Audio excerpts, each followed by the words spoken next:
Rafael Leónidas Trujillo Molina nació en la ciudad de San Cristóbal, en la República Dominicana, el 24 de octubre del año 1891. Su padre fue José Trujillo Valdés y su madre fue Altagracia Julia Molina. Su padre era español y apoyó el sustento del hogar siendo comerciante.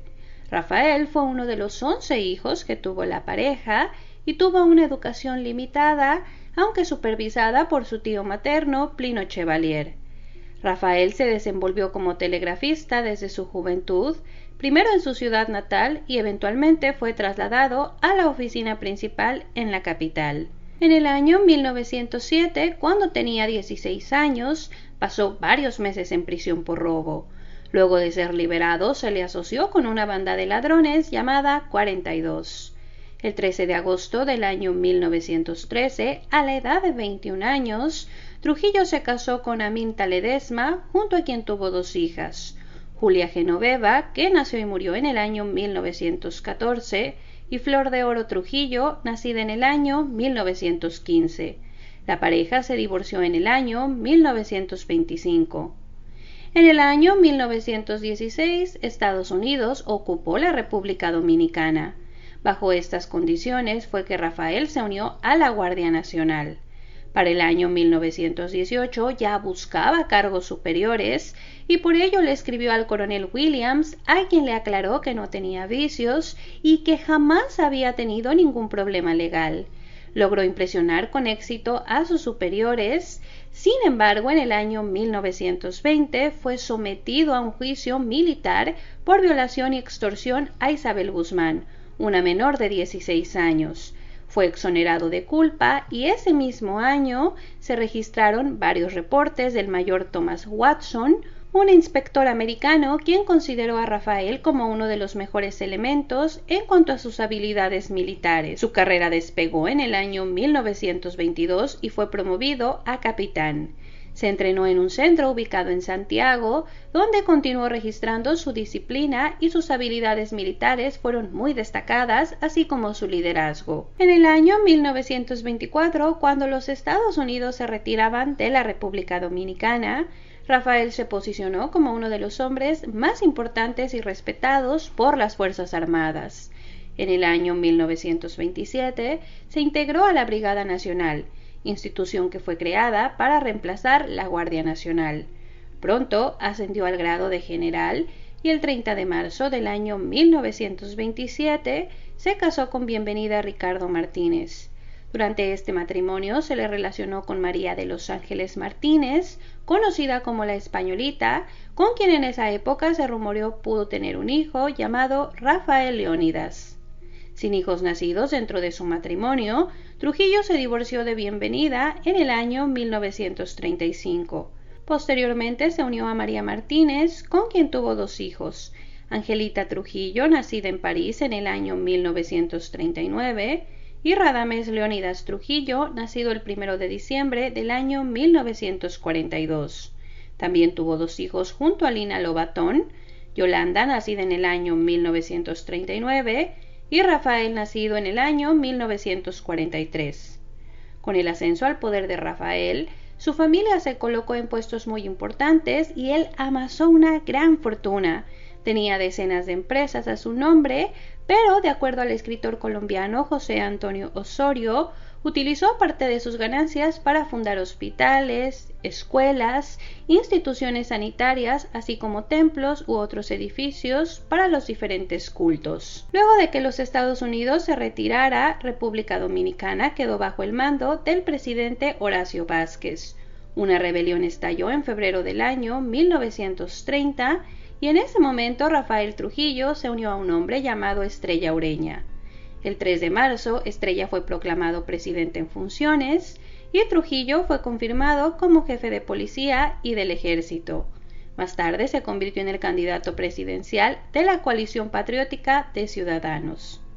Los otros candidatos se retiraron alegando hostigamiento por parte de Trujillo. Rafael se convirtió en presidente, pero, según el embajador estadounidense Charles Boyd, los votos que oficialmente recibió Trujillo superaron el número de votantes reales. A pesar de la polémica, él se convirtió en presidente oficialmente desde el año 1930 con 38 años. Estrella Ureña se convirtió en su vicepresidente. Para el año 1934, Trujillo era generalísimo del ejército. Para ese momento, cualquier oposición había sido aplastada y los líderes terminaron en el exilio como Martín de Moya, Horacio Vázquez, entre muchos otros.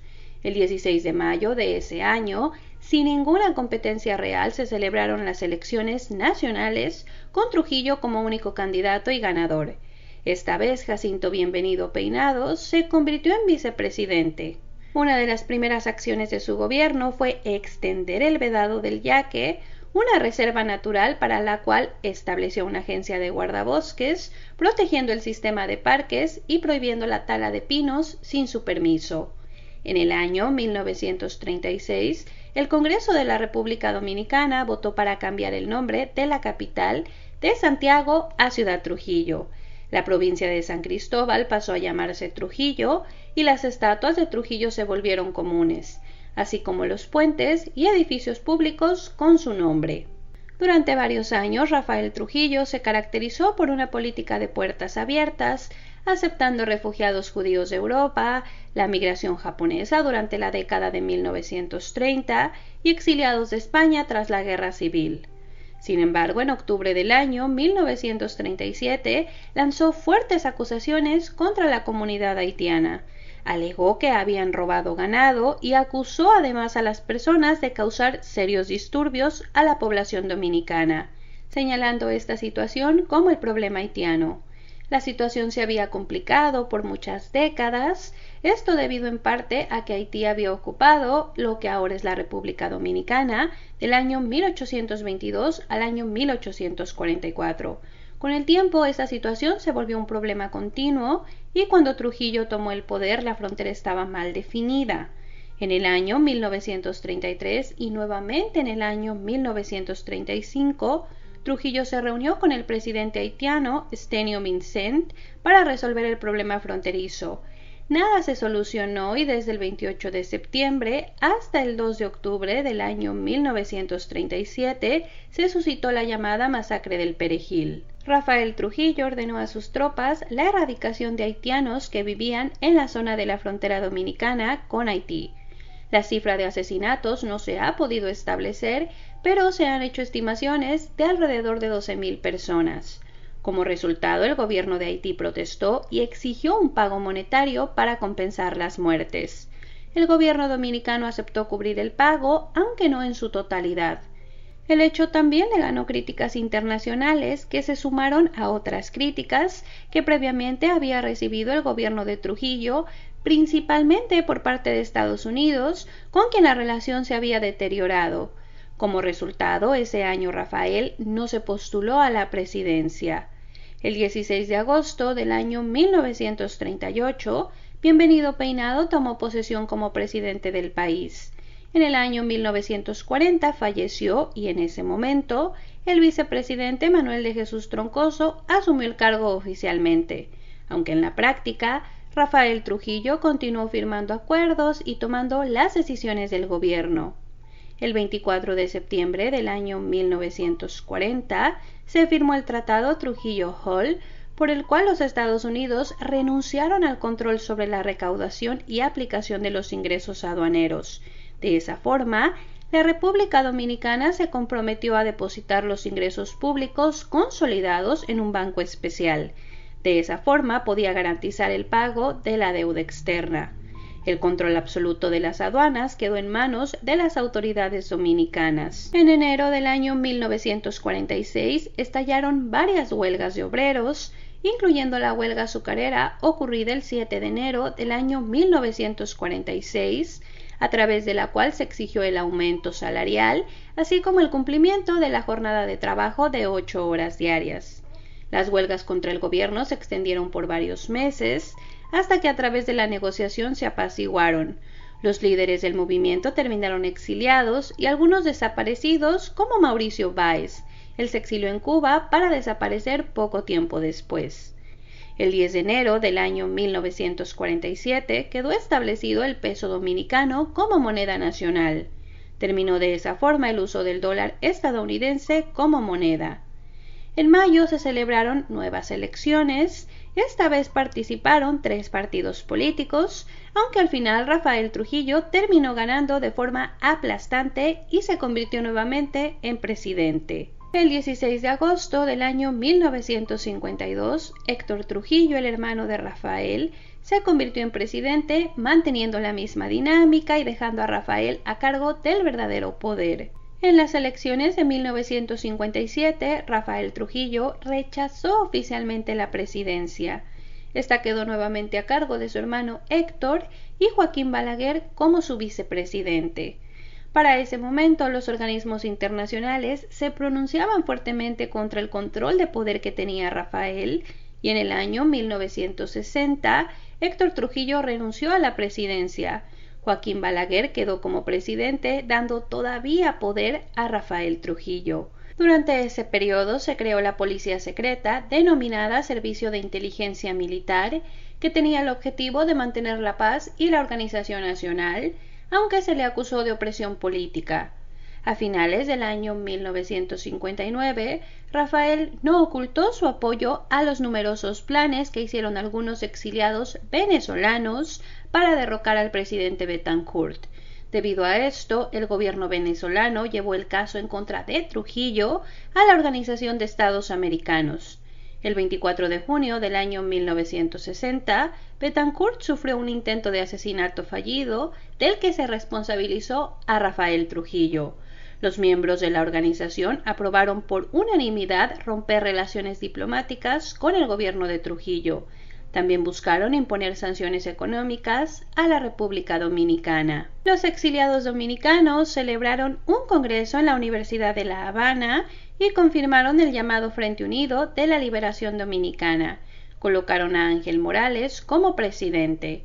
Su principal móvil fue gestionar ayuda militar ante los gobiernos democráticos de América Latina y el Caribe para utilizarla contra la dictadura de Trujillo. Entre los miembros figuraba el cuentista y político dominicano Juan Bosch. Él asumió las gestiones internacionales y viajó a varios países para reunirse con sus respectivos presidentes. Para el año 1959, los grupos habían intentado derrocar a Trujillo en por lo menos 2 ocasiones, pero fallaron encontrando demasiada resistencia. Incluso dentro del país surgieron movimientos políticos que fueron perseguidos y controlados. El viernes 25 de noviembre del año 1960 ocurrió el brutal asesinato de las 3 hermanas Mirabal, Patria, Minerva y María Teresa. Ellas eran opositoras a la dictadura y el asesinato provocó que la impopularidad del gobierno de Trujillo se volviera incontrolable. El martes 30 de mayo del año 1961, Trujillo fue asesinado a tiros cuando su automóvil fue emboscado en una carretera. Entre los responsables se mencionaron a Juan Tomás Díaz, Pedro Livio, Antonio de la Maza, Amado García y el general Antonio Barrera. Se ha debatido el papel de la CIA en el asesinato debido a que Trujillo fue asesinado con armas proporcionadas por la CIA. Sin embargo, se desconoce el nivel de participación, sobre todo porque durante décadas Estados Unidos aparentemente apoyó el gobierno de Rafael. Los conspiradores no lograron tomar el control del poder y el servicio de inteligencia militar los persiguió y algunos sospechosos fueron detenidos, torturados y asesinados. El 18 de noviembre se produjeron las últimas ejecuciones, cuando 6 de los conspiradores fueron ejecutados en la masacre de Hacienda María. Mientras tanto, uno de los hijos de Rafael, Ramfis Trujillo, tomó el control del gobierno, pero se suscitó un levantamiento militar el 19 de noviembre. Para entonces ya circulaban rumores sobre una posible intervención estadounidense, lo que eliminó cualquier posibilidad de que la familia Trujillo se mantuviera en el poder. Inicialmente, los restos de Rafael Trujillo fueron enterrados en París, pero 6 años después se trasladaron a España. Rafael tenía 69 años al momento de su muerte y había permanecido más de 30 años con el control del poder. Y pues ese es el resumen de la biografía de Rafael Trujillo, un personaje muy complicado de analizar. Es un personaje muy polémico porque levanta críticas tanto positivas como negativas Creo que tiene que ver un poco con la perspectiva que se utiliza normalmente para analizar lo que hizo durante el tiempo que estuvo en el poder, también todas estas cuestiones políticas, la relación con Estados Unidos y muchas otras situaciones. Al final de cuentas, pues es un personaje de la historia de República Dominicana. Y yo les voy a dejar, ya saben, en la caja de descripciones los nombres de algunos libros que encontré muy interesantes, sobre todo uno que explora su carrera militar, no tanto su vida personal o su carrera política, sino más bien la manera tan rápida en la que él va subiendo de puesto y cómo las personas alrededor de él pues describen este liderazgo, describen su disciplina y están entonces en este libro pues los telegramas, las cartas que hablan precisamente de esas cosas. Yo les voy a dejar aquí el título por si ustedes lo quieren buscar. Y pues eso es todo de mi parte, chicos. Yo espero que les haya gustado el video y muchísimas gracias.